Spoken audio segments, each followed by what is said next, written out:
اور آج اسی نظریے کو دیکھ چل رہا ہوں. تو بچوں، نظریاتی لوگ کبھی بھی ناکام نہیں ہوتے.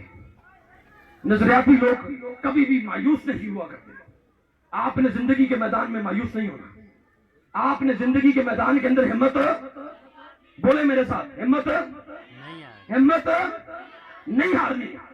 آپ نے اپنے ٹیچرز، اپنے پرنسپلز اور اپنے وشنری صدیق داؤد صاحب کا اور اپنے ایک بہترین استاد، ایک بہترین لیڈر کا پشتیبان بننا ہے. اور آپ زندگی کے اندر انشاءاللہ ضرور کامیابیاں سمیٹیں گے. جہاں تک رہا آپ کے اسکول کا تعلق، آپ کا اسکول چونکہ الفرقان فاؤنڈیشن گزشتہ کئی سالوں سے چلا رہی ہے.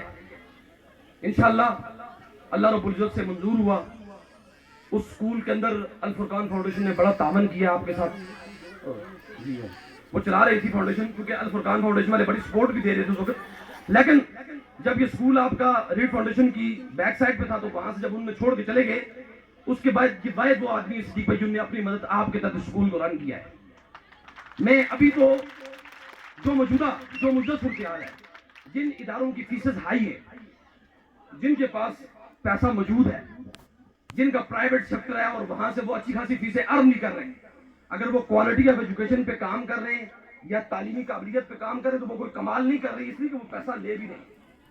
کمال تو اس بات پہ ہے کہ کچھ نہ ہونے کے باوجود، وسائل نہ ہونے کے باوجود سسٹم کو سٹیبل کرنا، اس کو سسٹین کرنا، آگے لے کے چلنا، یہ بہت بڑی ہمت اور جگر کی بات ہوتی ہے. اس میں آپ سب لوگوں کو سپورٹ بھی کرنی چاہیے. میں چونکہ غلام حسن بٹ صاحب میرے